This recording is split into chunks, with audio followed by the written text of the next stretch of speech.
students, but I want to see how many GMAT students are there.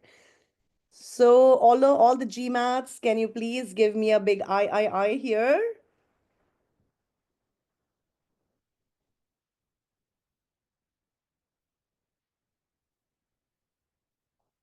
Hi, Rahul. Okay, so Rahul is one. Who else?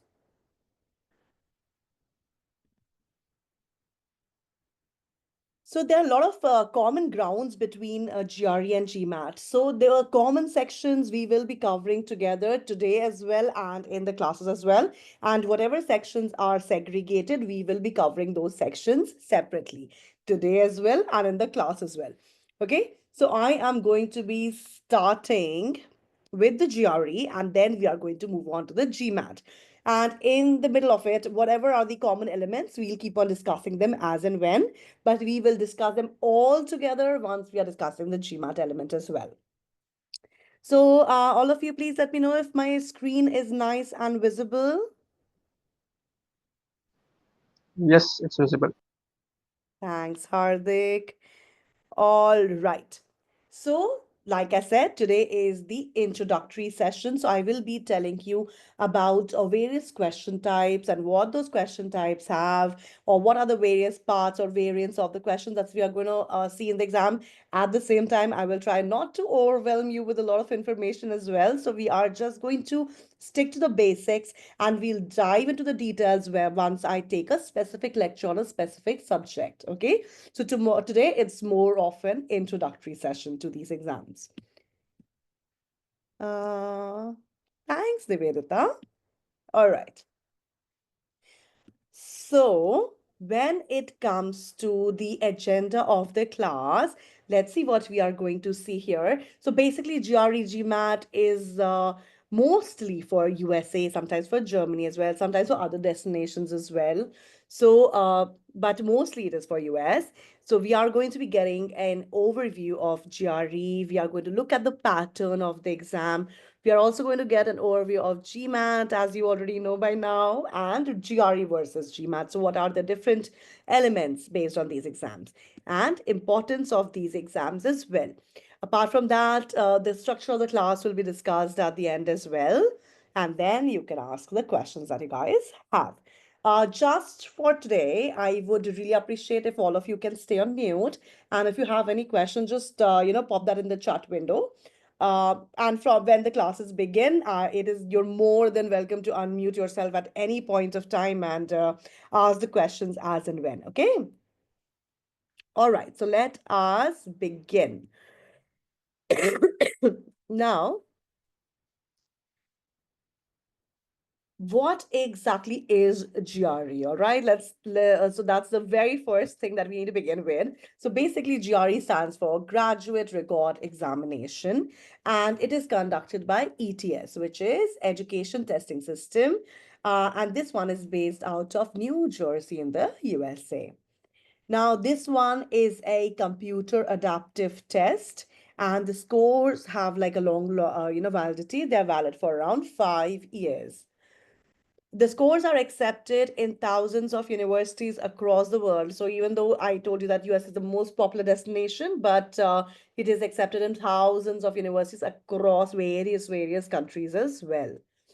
Now, the fees of this exam is roughly around 22,550, and this might tweak a little bit based on the rate of the dollars. Okay, so 22,550, it can be 23 as well, 21 as well, depending on where it is at. Now, what are these scores used for when it comes to GRE? So, of course, it is used for getting into master's program, technical courses, and it is also used for specialized masters in business programs. It is used for MBA programs as well, which many students don't know. They are used for MBA programs as well, junior diploma programs, doctoral programs, and for fellowships as well. So score is like very versatile. We used for loads and loads of things. Many people think that's just a technical exam, but that is not the case. Now, what does the exam look like? Acha, by the way, guys, forgot to mention that I'm the verbal faculty. So I will be dealing with the verbal part of the entire scenario. And for quant, you will have a different faculty. So in today's session, I will be deep diving into the verbal section only and AWA section. So these two sections we'll be covering today. And with the quant faculty, you'll be covering the quant reasoning. Okay, I better not step in that territory. So, um, basically, there are five scored sections when it comes to your GRE. The first one that you're going to start with, or the one that opens the exam, is the AWA section. AWA section is the writing section. Okay. Then you have the quant section. Within quant section, also you're going to get two different sections, and with verbal reasoning, also you'll have two sections. Okay. So basically, you are going to be dealing with five scored sections here. All right.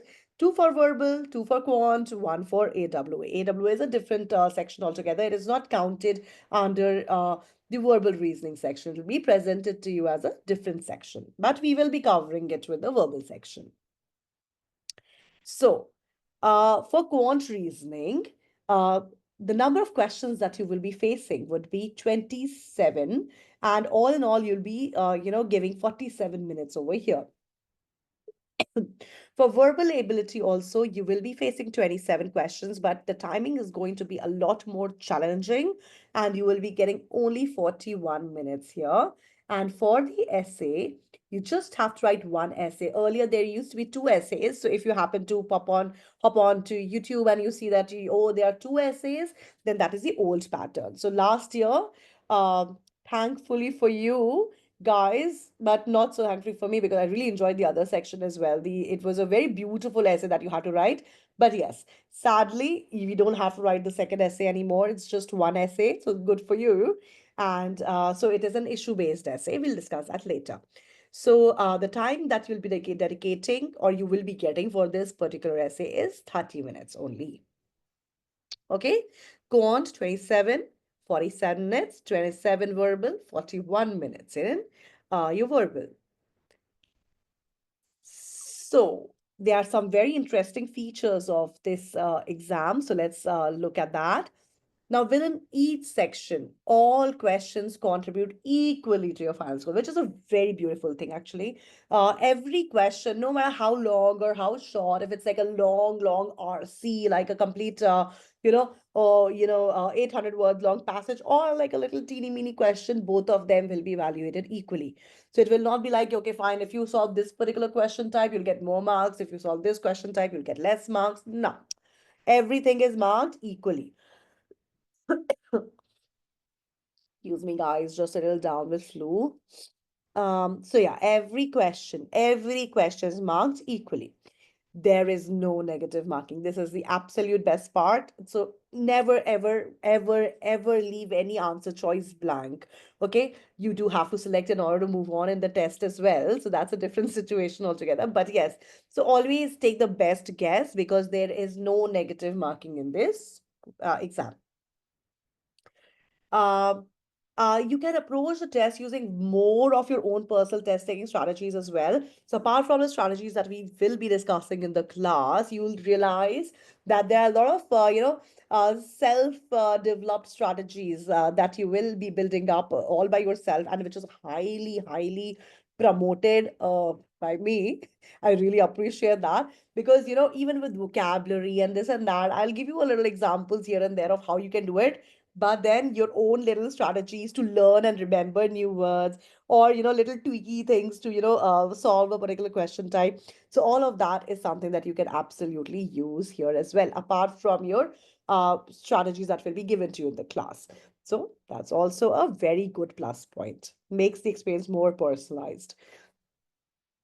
And within each time section of the test, you sorry, not section, within each time section of the test, you can change your answer. So you can go within a section. So once you have progressed from a section, you can't do that. But while you're within the section, you can go back and change the answer. And you're like, nah, yeah, probably for question number 4, I want to change the answer to this. So you can always go back. But once you move on from the section, you can't do that anymore. you can mark the questions. If there's a question that you want to come back to and you're like not very comfortable with that question, or not you're not very sure about that particular question, or you want to you know what if the thing that you can do with GRE is you can solve all the easy questions first as well. So there are, for example, if I am very comfortable with the TC question or SE questions, then you can actually look within a section and then you can solve all of those and secure those marks. So my favorite is this. My second favorite is this. So you can actually, so when I was talking about your own personal testing strategy, so this is also one of those things wherein you can like solve all the questions that you love, and then all the questions that you love a little less, you can solve them later. So as to secure all the marks that you can get. Skip and return to questions, very much from the same point. But yes, you can highlight and you can skip and come back. And that means that you can navigate freely within a section. Always remember, guys, within a section.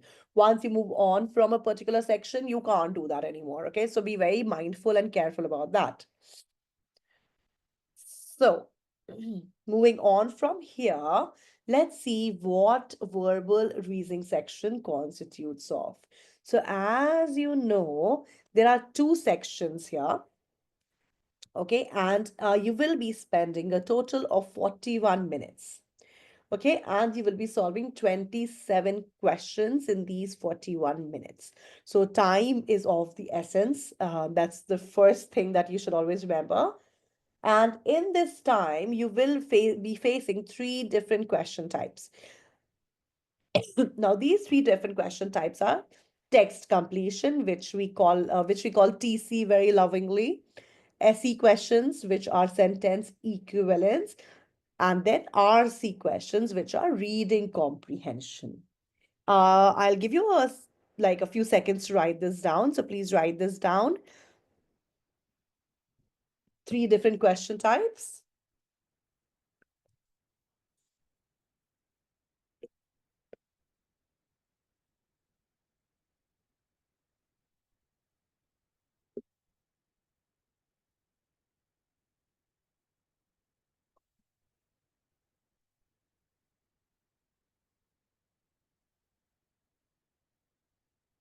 All right. Moving on. So, like you can see here, that's 27 questions in 41 minutes for both the sections. So let's see the segregated timing as well. Now, for the section 1, you will be solving 12 questions and you will be getting 18 minutes to do that. Whereas for verbal section 2, the time and questions both are going to increase, and number of questions that you will face here would be 15, and the time you will be getting here would be 23 minutes. And for AWA, one essay, 30 minutes. You can write this down as well.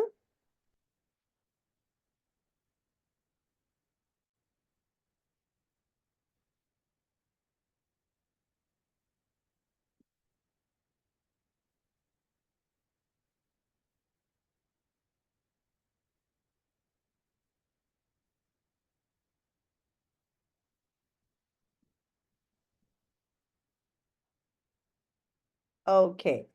Now, so, okay, we know that these many questions we have to solve and all that, but why? What exactly are they going to look for? Because, guys, when you know what is being tested rather than random questions that you have to solve, when you know which particular skill sets are the examiner specifically looking for, it helps you work on those particular skill sets individually as well. Okay, so there are various things, and the more you know what you're being tested on, the better it is. Okay. So, what are the things that the examiner will be looking at? Why are these questions and how you solve them? Okay.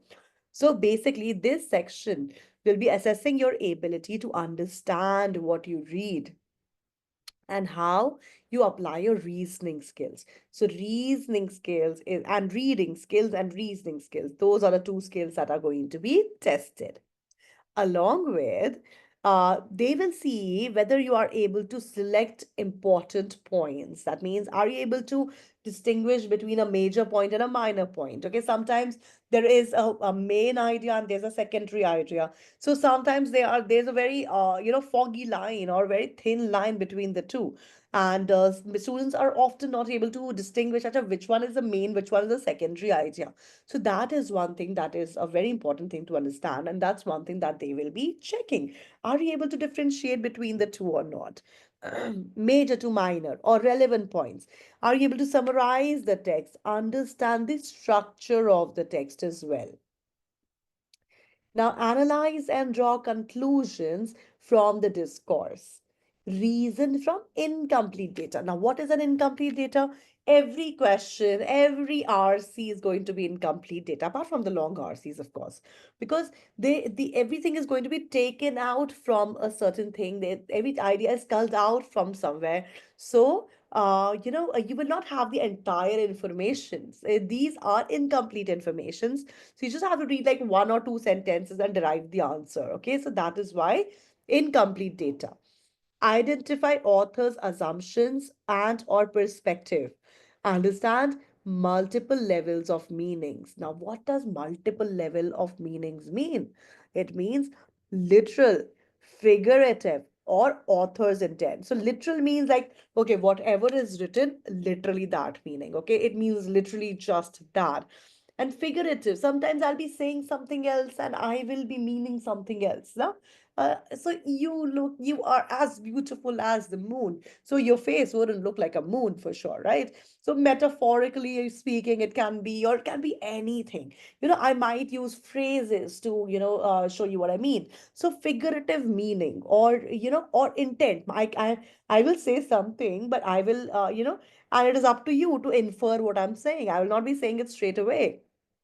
So sometimes the author is saying exactly what the author is saying. Sometimes the author means is saying things figuratively, and sometimes you just have to infer these things. Okay, my intent. You have to understand my mood. Am I coming from a humorous this thing, or is it am I being sarcastic, or I'm being desolate, or I'm being excited, or I'm being morose, or what exactly am I trying to do? Okay, so that is something that we must understand as well.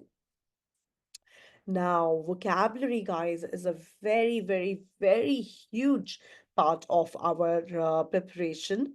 So, understand the meanings of words, because there are at least two question types which are absolutely vocabulary centric. Okay, so for that we need very strong hold on vocabulary. So, understanding the meaning of words, sentences, entire texts, okay, and understanding relationship among words and among concepts. So, this, by the way, was a common testing area between GRE and GMAT. Okay, so GMAT students, for you as well, this is exactly what is going to be tested. So, these are things that you can expect from the exams as well. These are the things that you will, these are the skill sets that you will need to demonstrate in the exam.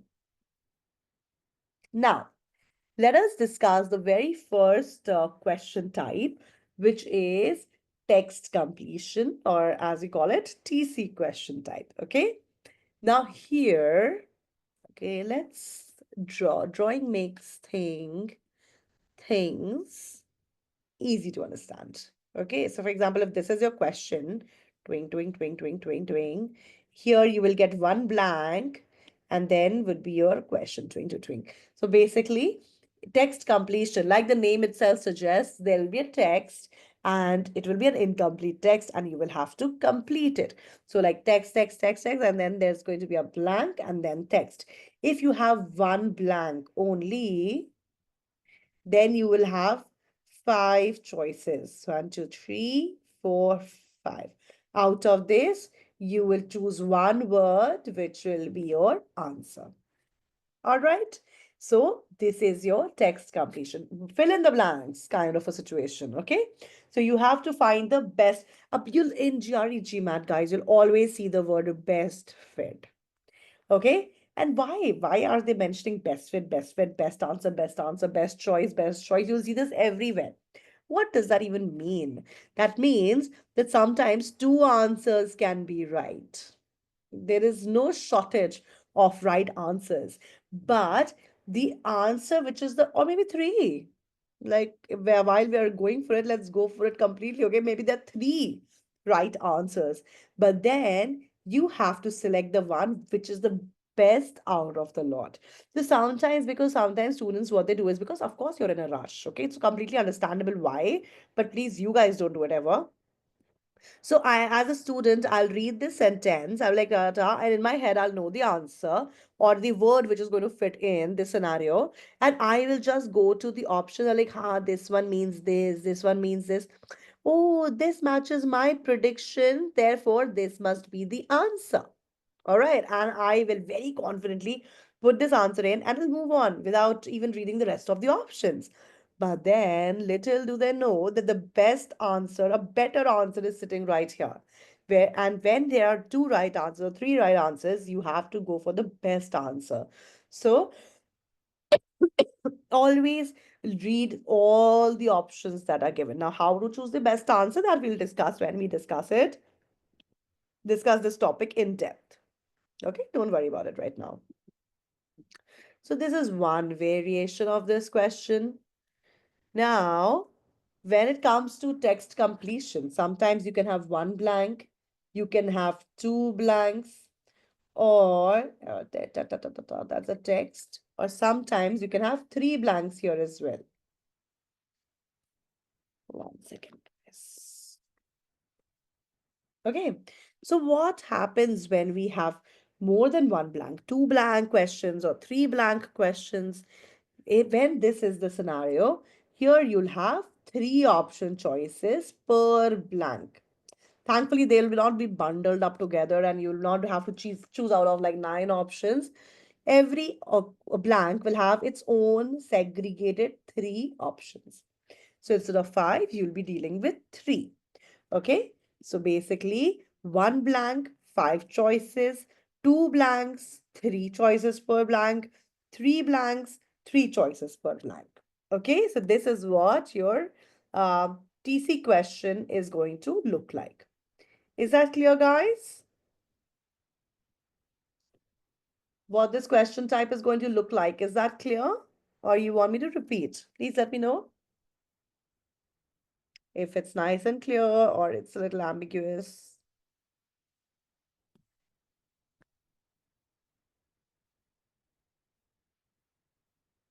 Clear? Clear, Nivedita. Okay. All right. So this is the very first question type. Okay.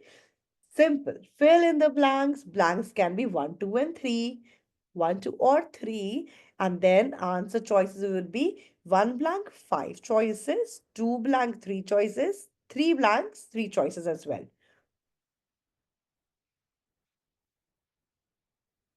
Clear galaxy. Lovely.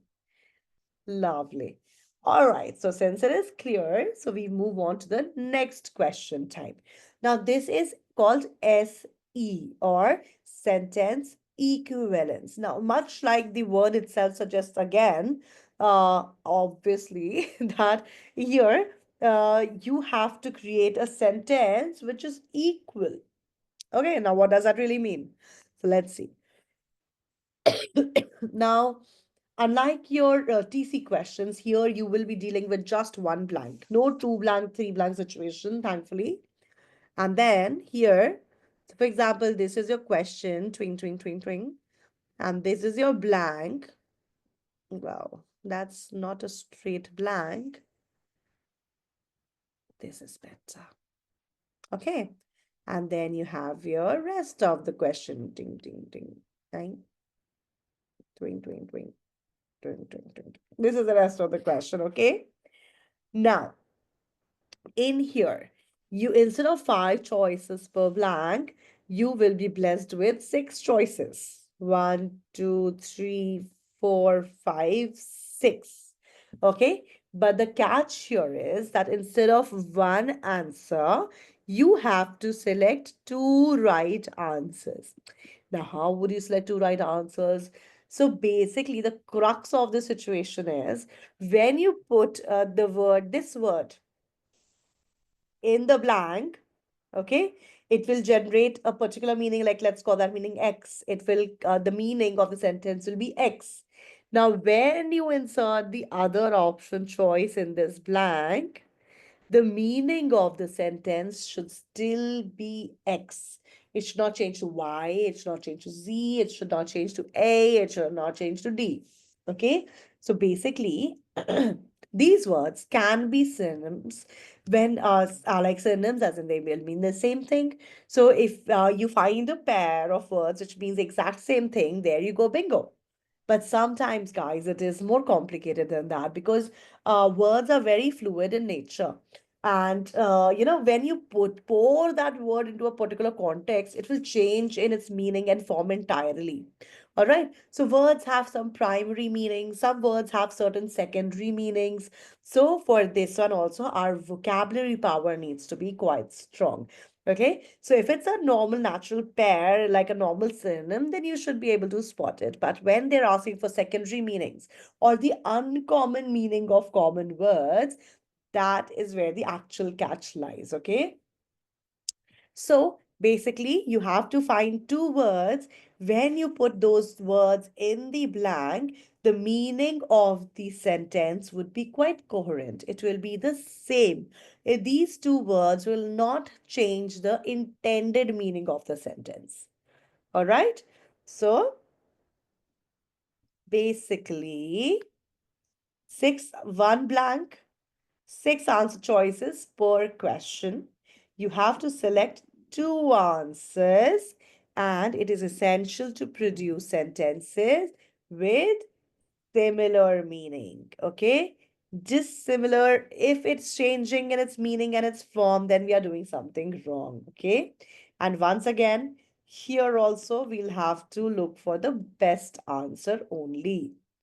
Okay, so sometimes more than two answers can seem correct, okay? But the correct answers will always be the best choice or the perfect pair. So that is what your sentence equivalence questions are going to look like. Nice and clear, guys? Does that make sense or should we repeat it? Clear, Ashwarya and Vidisha. Very good. Very good. Galaxy. Clear. Very nice. Very nice. All right. Then we can move on from here. So far we have learned two different question types. One was text completion and sentence equivalence, TC and SC. Now we move to the next one. So GRE GMAT students, nothing of the sorts is going to pop up in your exams. But when it comes to reading comprehension, now this is an absolutely common section between GRE and GMAT. Okay, so we are going to cover this section together in the class. So let's then move that. Okay. So reading section. Now reading section or reading comprehension section is going to be distincted or in three different variants. Okay. One is like short reading comprehensions, which will be like around 50 words long. Then you'll have like a medium RC passage, which is going to be like 50 to 150 words long, and then 150 plus would be your long RC questions. Okay, so you can expect around 4 to 5 passages per section. So very important question type, needless to say. 4 to 5 of these questions you'll find in each section of the exam, which are going to be like for a short, medium, and long passage plus an ASP section. Okay, what is ASP section? Argument structured passages. Now, this is the same question type, but in GMAT, we call it critical reasoning. So you will be getting at least two of ASPs, whereas excuse me, for GMAT student, it is going to be an entirely different question type. So you will see GMAT students will see a lot of critical reasoning questions as compared to GRE students. Okay, but a very important and a very interesting question type nonetheless. Uh, Here you get to play like a complete detective, and it's like really, really interesting. You will love this question type, I hope. Okay. Now, When it comes to RC section, there are basically three variants of questions. So basically, by the way, passages can be, like we discussed, that they can vary in lengths, but they will come from, various scenarios as well. It can be about arts, it can be about history, it can be about education, it can be about science and technology. So various type of passages can pop up. Okay. Now, when it comes to question types, there are basically three question variants here. So the first one is one correct answers out of five choices which will be given. So a passage will be given to you. Pose the passage, five choices will be given to you.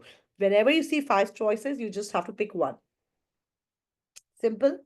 Five choices, pick one. If you have a passage, you have three choices in the question, then you can pick one, you can pick two, or all three can be correct as well. Okay, but you have to hit the bullseye, because if three are correct and you choose two, no marks will be given. If one is correct and you choose three, nothing will you'll get. Okay, so if one is correct, you have to choose one, two, and three, and vice versa. Okay, so you have to hit the bullseye. There's no partial credit. So when you see five choices, pick one. When you see three choices, pick one, two, or three, whichever is the correct number.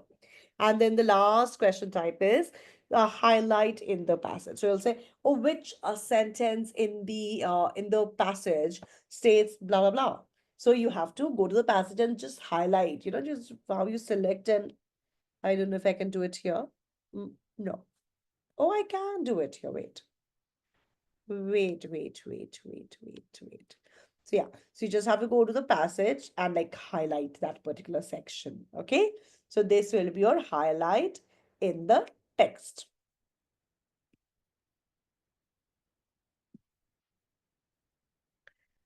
So in short, this is what your RC is going to look like. All clear, guys?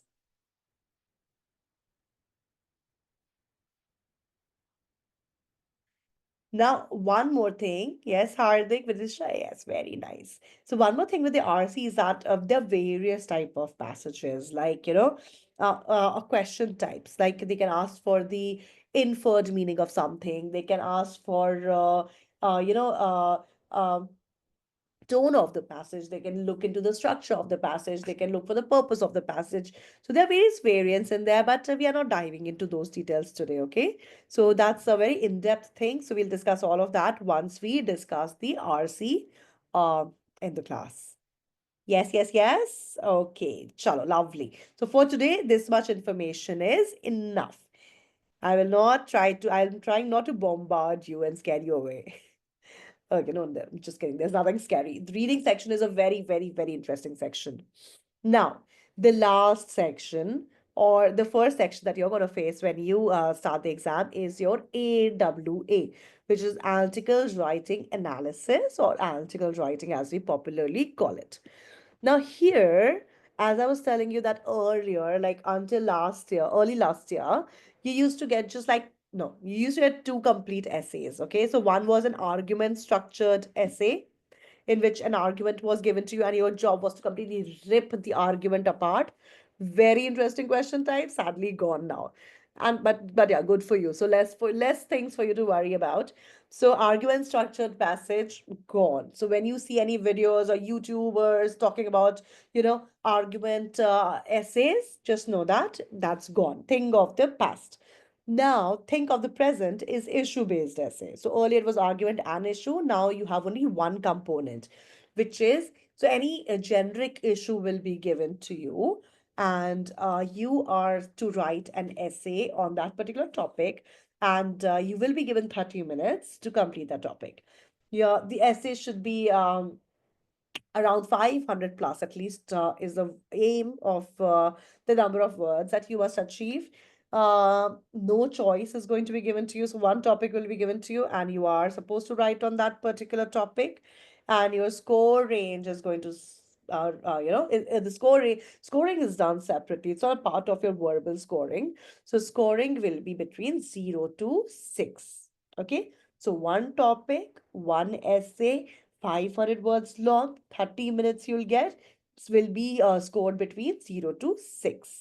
Okay, that is your AWA section. Now, The GRE and GMAT in analytical writing measures and assesses your critical thinking and your analytical writing skills, including your ability to do what? Articulate and support complex ideas with relevant reasons and examples. So, what are what are are you able to articulate the topic? Are you giving relevant reasons to explain and build up your argument? Are you making it persuasive? Are you giving some good relevant examples in there? Uh, are you examining claims and giving evidence for whatever you're saying? So your essay needs to be a very well-built essay. It has to be a very mature essay. It has to the tone of the essay should be very formal and yeah. So it this is a very interesting task once again, but has to be done in a particular manner. When you describe, you have to describe in a beautiful manner. It should be very easy on the eyes, very easy to read, very easy to understand at the same time, very highly persuasive, and you should be able. Your basic purpose is just to wow the examiner. What an essay! That is what you need to achieve from this task. Okay, so that is what we are going to do here. So AWA section, the score, let's discuss the score range now. So for the AWA section, 0 to 6 is what we will be dealing with here. And for verbal reasoning section, the score range is between 130 and 170. 130 being the minimum score and 170 being the maximum score. Okay. So basically, AWA 0 to 6, verbal reasoning, you can score between 130 to 170. Quant is also between 130 to 170. So you will be scored out of 340. Okay. And anything over 320 is considered a good score. All right.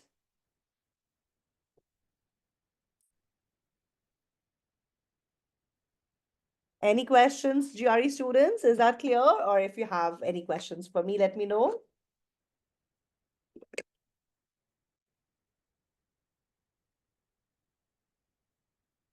Take a second. Let me know if there's any question.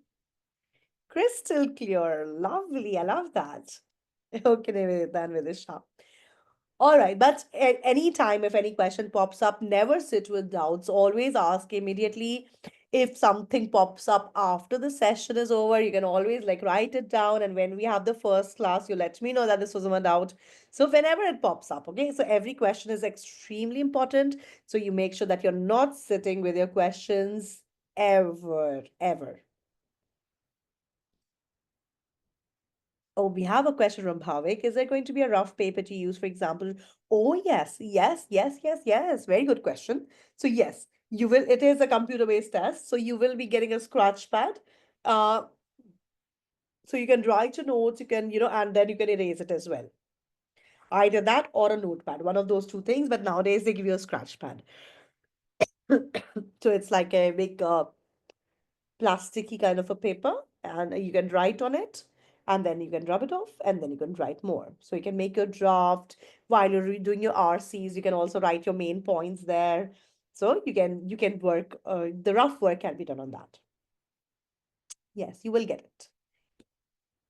Now, any other questions? All right. So we move to the GMAT exam now. So when it comes to GMAT, let's look at the overview of GMAT. GMAT stands for Graduate Management Admission Test. It is also based out of USA, Virginia, USA basically, and it is conducted by GMAC, okay, which is Graduate Management Admission Council and headquartered in Virginia, like I told you. Now, this is a computer adaptive test as well. And the scores are also valid for 5 long years. Again, this is accept scores are accepted by 7,000 plus programs at approximately 2,300 plus business schools globally. And the exam fee is 25,010, basically $275 and plus minus, based on the rate that the dollar is having. Okay. So 25,000 approximately is the exam fees. Now, what are these scores used for? These scores are also used for a number of things, and the most common one being business programs around the globe. Okay, so they even for admissions in Ivy Leagues, this score is used. Then increasing number of Indian universities of business programs in India are also accepting GMAT scores now, which is a huge this thing change and an advantage as well. Specific MBA programs globally and scholarship schemes as well. All right. So those are the things that you can attain with that. Now for GMAT also, they have massively reduced the exam time. So earlier the exam used to be around 4 hours long. And even for GMAT students, the exam used to be really lengthy. But now they have massively culled down the amount of time that you're spending at the venue. And now the timing has dropped down to just 2.25 hours, okay, which is equally segregated between the three sections. Your three sections here are your verbal reasoning, which we will be, attending, which we will be talking about today, quant reasoning, which will be explained by the quant faculty, and data insights, which will again be talked about by the quant faculty. So here we will be facing or covering this section together, which is the verbal reasoning section. Now, you have integrated reasoning, quant, and verbal. So, IR and quant taken by a different faculty. Like I said, I will be discussing about the verbal reasoning aspect of the exam. Now, this is also an old pattern actually, wherein you were able to choose between your sections, like which one you want to go for. There was an original order, option two and three. This has changed a little bit because AWS section has been taken away.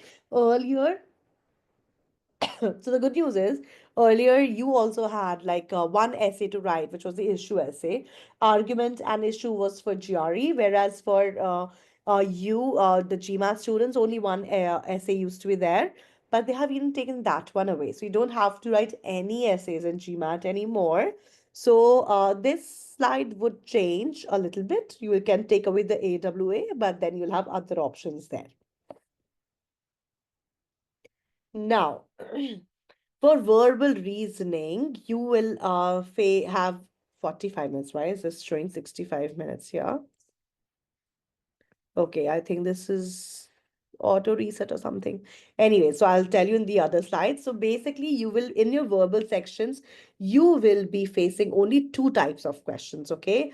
Unlike GRE students who have three different variations or variants of questions, you will have only two variants of questions, okay? And that is your RC and critical reasoning. That's it, okay? So your reading comprehension section is going to be absolutely same as that of the GRE students, where you'll be having short, medium, and long passages. But your ASP will not be included in this, of course. Okay. So in here, you will be facing around four passages here, which will be varying in lengths, and you will be having 13 to 14 of these questions, RC questions. Okay, so since we have discussed it in detail, if there's anything that you want me to explain, repeat, Rahul, let me know. Okay, so three passages varying in lengths. The question types are also going to be the same. So if a question carries five option choices, you have to pick one. If the question type carries three choices, then your answer can be one, two, or three. All three can be correct as well. Just one can be correct as well, or two of them can be correct as well. And the last question type is always that highlight in section, highlighted passage questions. So the same pattern, absolutely the same pattern for your RC as well. Now, when it comes to critical reasoning, you will be facing around 9 to 10 questions here. And this part is basically like the argument passages that the GRE students are going to face. But I'll be giving more details over here. So even for GRE students, very relevant information. So these are in here, basically, what this question type is. This will be checking your logical analysis, how you're logically able to, suss out the answers and how you are able to understand the core argument. So what happens over here is like a strong, not strong, a small passage will be given to you, like an argument, a structured passage will be given to you. And then your job, your question types are going to be like this. So sometimes you will have to strengthen the argument that is given to you. So you'll have to look at the options, the five options that are going to be given, and then you have to select the best option out of that, which is going to strengthen the argument. Then the next question type is wherein you have to weaken the argument. So here you have to select an option which is going to render that argument null and void. So you have to, you or your job would be to select an option which is just going to like really dilute or adulterate the argument that has been given, above. Or sometimes you will have to look for assumptions, because when the writer writes anything, they don't write everything. They just think that okay, this is something that I don't really need to pen down. My readers will understand. Okay, and these are called assumptions. So when a writer writes, they tend to make a lot of assumptions as they go. Sometimes the assumptions are like well taken or well received, and wherein I know what the writer is trying to write. And sometimes in writer's head, they think that I will understand what they're trying to say, but in reality, I'll have like no clue. I'll be like, this argument is not making any sense. And that means that the author has made wrong assumptions. Okay, so that is one thing. So there are various question types. So a very, very interesting question type again, which I'm sure you will absolutely enjoy doing. So yeah, but this is the kind of task that this one is, okay, where you have to strengthen the argument, weaken it, dilute it, understand the assumption. So that is what the critical reasoning section is going to look like. So you'll have to, the questions are going to revolve around a logical analysis of the core argument. Okay. So understood what critical reasoning or ASP is going to look like?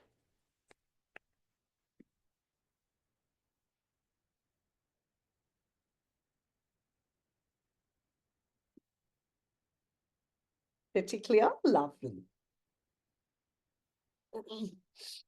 Now, for verbal reasoning, the score range for GMAT is 800. And for verbal reasoning, you'll be scored between 0 to 60. Again, all questions are going to be marked equally. So there's no question type which is going to carry more marks than the other. Okay, everything is equally marked. And yeah,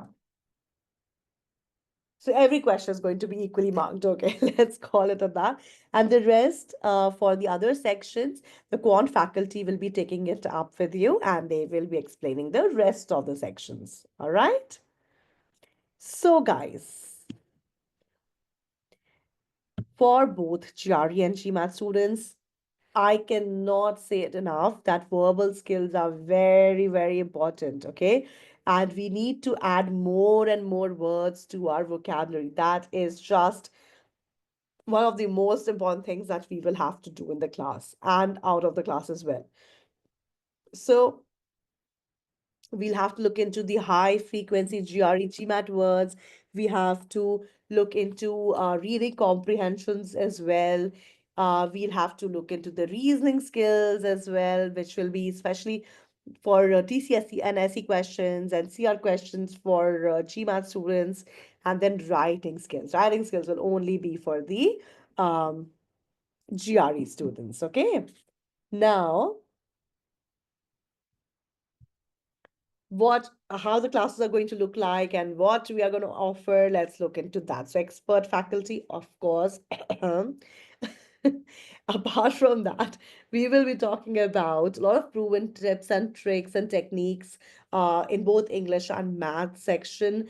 And apart from that, also highly encourage you, like whenever you are solving a particular question, try to have like your own cheat code, how you are going to, your own crazy techniques to, understand or how to solve the question better. So always, keep on thinking in that direction as well, because that is something that works like a charm with these exams.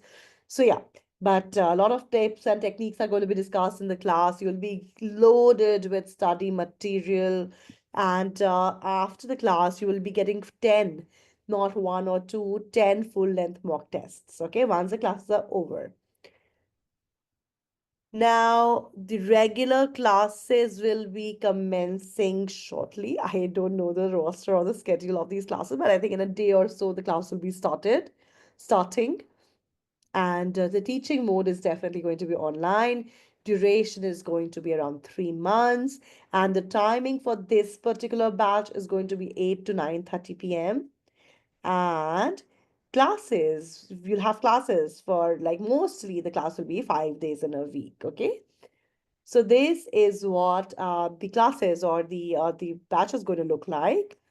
And yeah, now you can ask me if you have any questions.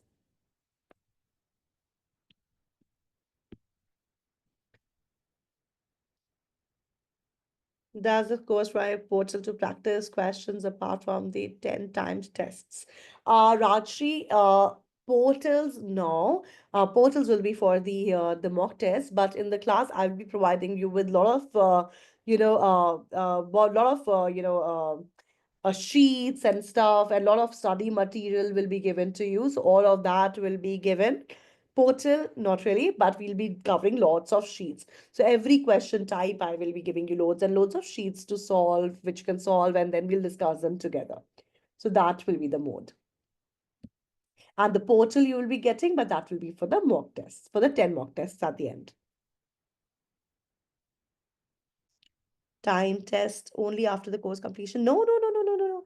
Yes, mock test will be given after the course is done.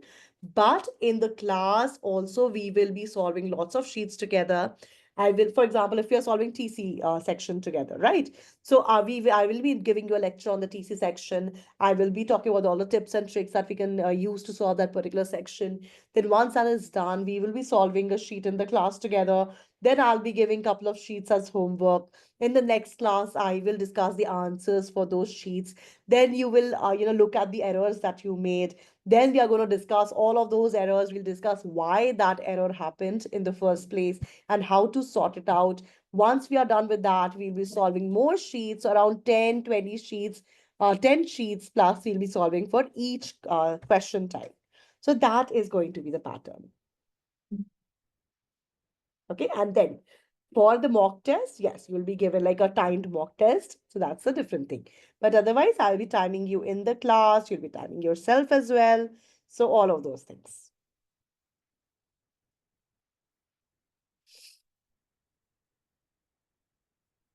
You will be getting ebooks, Bhavik. You'll be given the ebooks. You will be getting the vocabulary booklets as well, wherein you'll have like the high frequency words and all of those things. So yes, you will be getting those and plus sheets.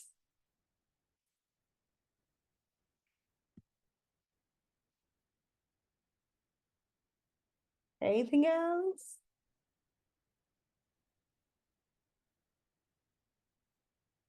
No?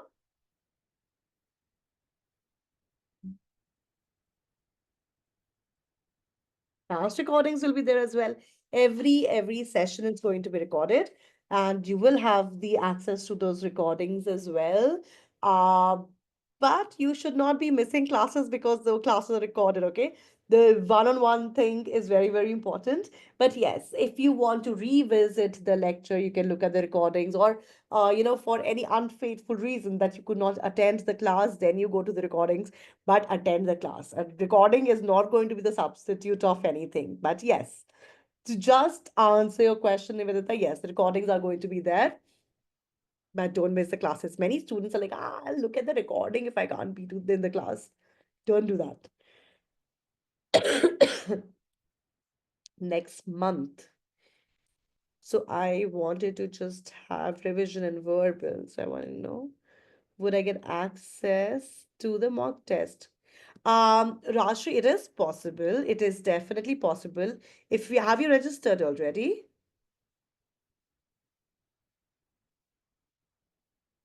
No, okay. So what you can do is, Rashid, you can just talk to the counselors and you can sort this with them because they are the ones who give the mock test once the course is complete. But if you want, because your test is all already knocking at the door, so if you want to take the mock test from, you can start taking the mock test as well. So that's something that you'll have to take up with the counselors actually. So I don't provide mock tests. Once the classes are over, then the counselors will be providing the mock test. Bhavik, I am sorry, I'm not entirely sure, but you will get a message, okay, where the next class is. So today is Wednesday. So there is a group. Do we have a group yet? No, we don't have a group. We are still getting registrations. So Bhavik, everything will be updated in a group very shortly. So there can be a quant session tomorrow, but I'm not entirely sure. So we'll have to get in touch with the counselors for that. Sometimes the classes start the very next day. Sometimes it takes a day and then they start. So sadly, I did not get an update on that. But yes, probably tomorrow or day after, you'll get to know. Or you can call the counselors as well. It is definitely not a verbal class, otherwise I would have known. So probably if there's a class, then it will be a quant session tomorrow.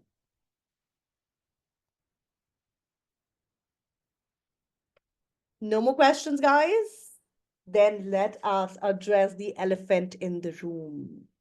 What is the elephant in the room?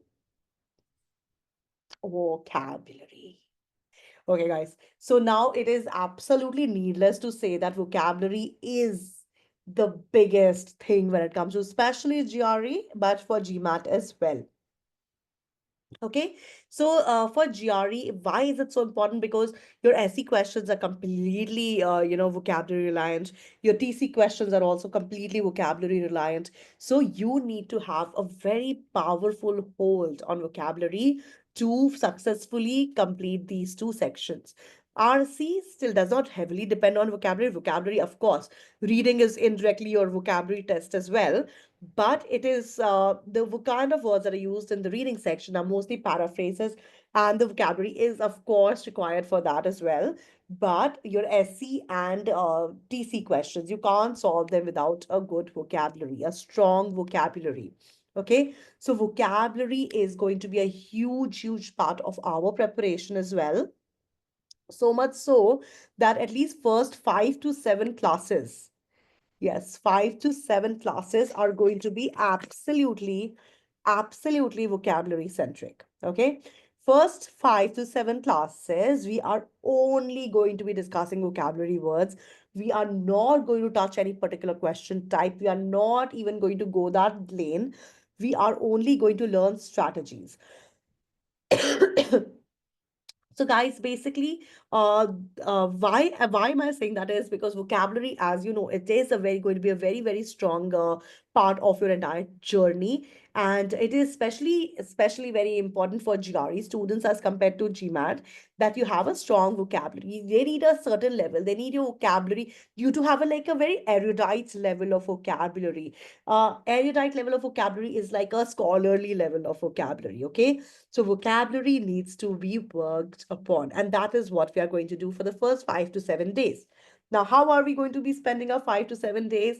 We are going to firstly, remember I told you that GRE would be testing you on very uncommon meaning of common words. They're not going to give you like very difficult words per se, but they're going to test you on your knowledge of some very common words and with the uncommon meanings, of course. The common words with common meanings is not a combination that you can expect, but common words with uncommon meanings is definitely a combination we can expect in our question types. Okay, so that is what we are going to start with. We are going to start with some very common words, and then we'll be looking at the secondary meaning. Then I am going to be building it up, and then we are going to learn a strategy. Sorry, not a strategy, quite a few strategies And what are those strategies going to do? Those strategies are going to help you recognize words that you have no clue about. Okay. So sometimes, no matter how many words you learn, you would always come across a word that you have like no clue about. Okay. So these strategies that we are going to cover in class, they are going to be giving you a power to take an educated guess. Okay. When you're guessing, at least go for an educated one. So sometimes how to recognize words that we don't know, how to build up a vocabulary in a certain manner. So I will be giving you tools, okay? We cannot like go and take it all the way, of course, but I will be giving you various ways in which you can, which you can implement and add more and more words to your vocabulary. But the homework and the building up part will have to be done with you. I can do the introductory part with you, but building part will be completely on you guys, okay? So vocabulary is very, very, very, very important part, or it's going to be a very important part of the preparation. Vocabulary is not just important for and one more thing, guys, I want to say is that when we are going to be studying or learning vocabulary or strategies to learn vocabulary, I want you to not have like a myopic view and prepare just for GRE or just for GMAT. Oh, I'm just preparing learning words for this. No, have like a long term association with words. What I'm going to be aiming for is you to build a relationship with vocabulary. Because when you have like a strong vocabulary, you stand different, right? You are not a part of the crowd anymore. You are, people with good vocabulary are respected in a room. So when you walk into a room with a strong hold of words, you are seen different, you're perceived different, you hold a different command over the rest of the people. Like a shining example is Shashi Tharoor.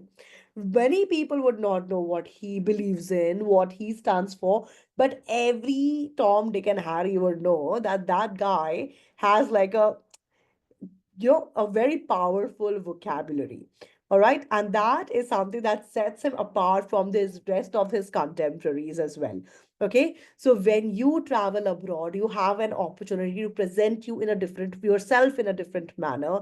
You can, actually build perceptions, based on how you are presenting yourself at your university or at the job interviews or whatever. And vocabulary, how you speak is going to be a very, very big part of the entire deal.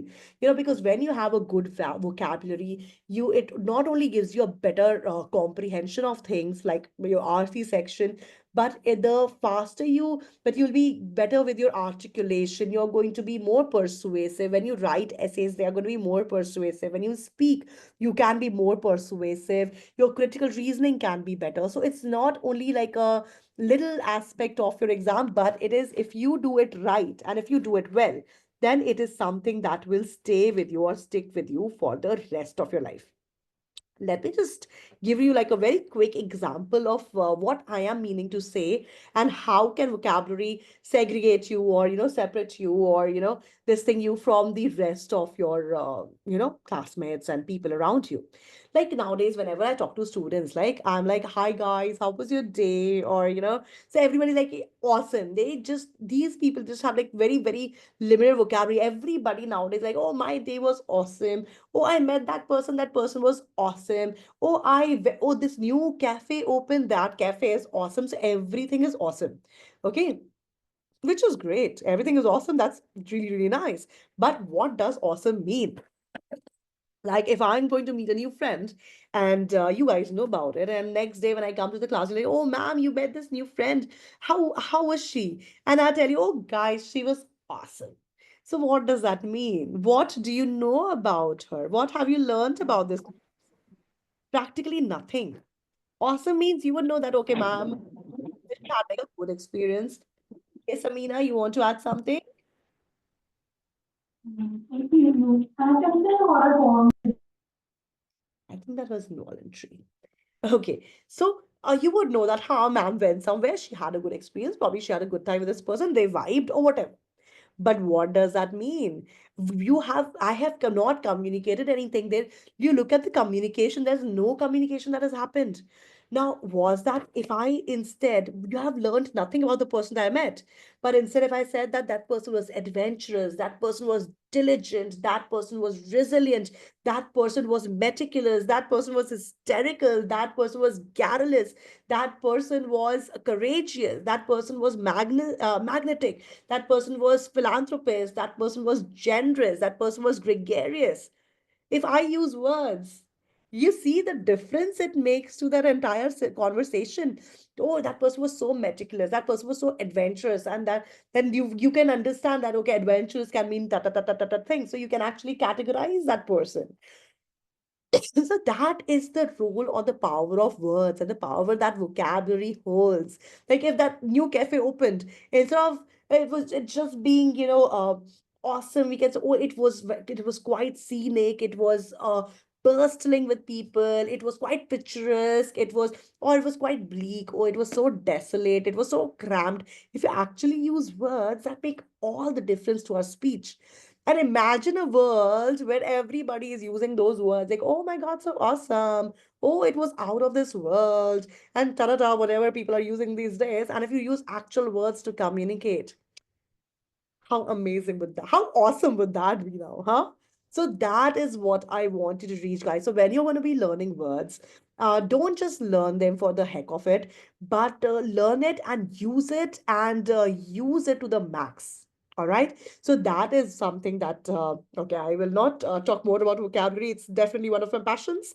But I hope you understand where I'm coming from and what kind of relationship I want you to develop with vocabulary. Okay. So, the first few days, this is exactly what we'll be doing, not me talking about vocabulary, but we'll be talking about actual words there. All right.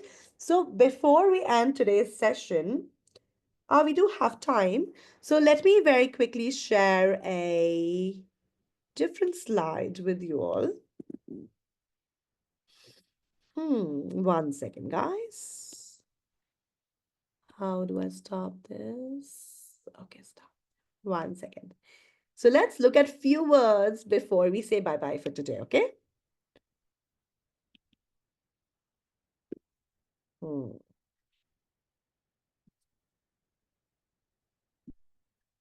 Wait for it, wait for it. Ta-da. Now, this is a pictography. And as you know, they say a picture is worth 1,000 words. So if I just tell you random words, you might not remember it. But once you actually see a picture and you can associate it with the picture, the word would stick with you for a longer period of time. Okay. So for today, just add a few words to our list. And let me know if you want me to pause the screen, if you want me to go back to a particular screen. Okay. So the first word for today is scrumptious. Now, scrumptious, just look at this yummy cake. It says word scrumptious means something that's extremely appetizing, something that is very delicious, delectable, or toothsome. Okay, so with the word scrumptious, you have a few synonyms as well. Appetizing, delicious, oops, delectable, and toothsome. They all mean very, very yummy. Okay, scrumptious. The next word, which looks very much like scrumptious, is sumptuous. And sometimes such words will be given just to confuse you. Okay, so if you're looking for an answer that means yummy, they might throw in the word sumptuous. Sumptuous does not mean yummy.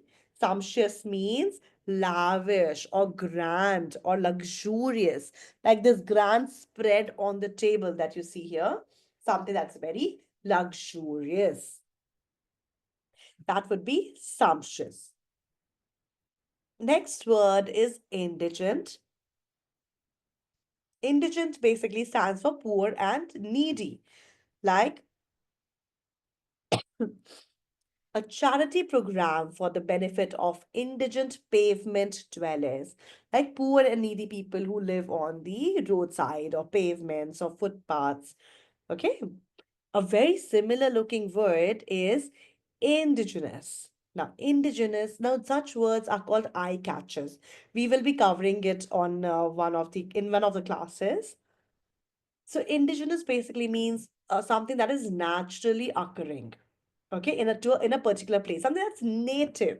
All right, like Tata Nano is indigenous to India, right? It's made in India, or indigenous people of Siberia. So that is indigenous. Very closely very closely sounding to indigent, indigenous. Then we have luxuriant. Now, luxuriant sounds like luxurious, but they are very different words. Luxuriance means something that is abundant in growth, lush, like luxuriant, forests of Kerala. So, luxuriant, lush, and green. Whereas luxurious stand for something that is extremely comfortable, very lavish or elegant, or something that's expensive. All right. So that would be luxurious, whereas luxuriant would be lush, green, growth, like that.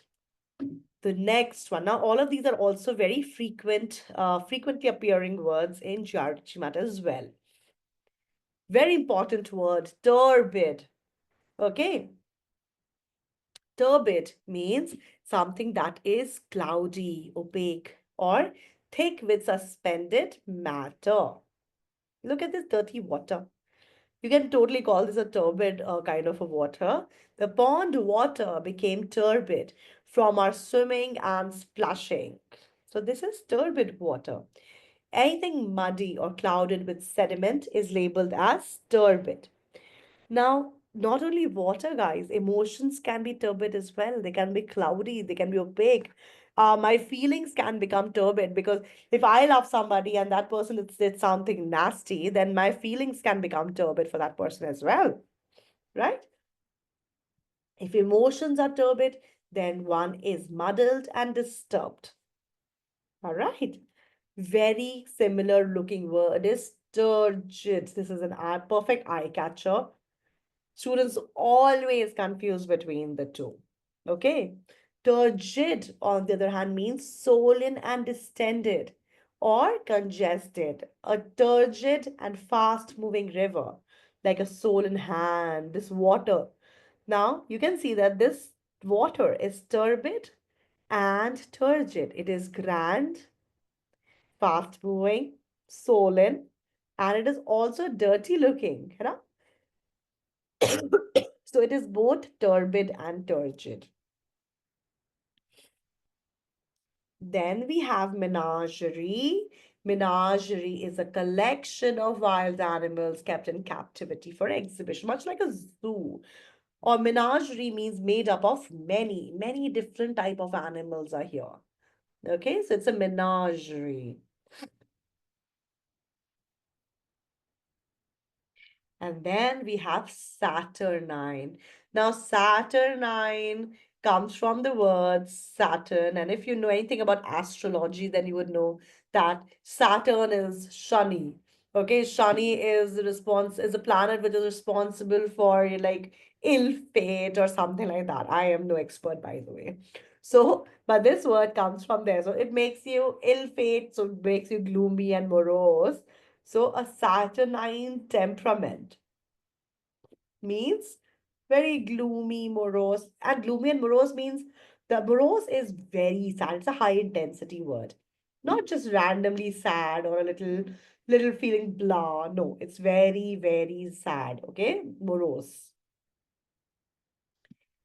And then the last one, which again sounds like Saturn, but this is Saturnalia. Now, Saturnalia, on the other hand, is a celebrate, like a grand celebration. Okay, so if you like went to Goa or something and say, oh, we had a Saturnalia at Goa, that means you like partied till you drop. Okay,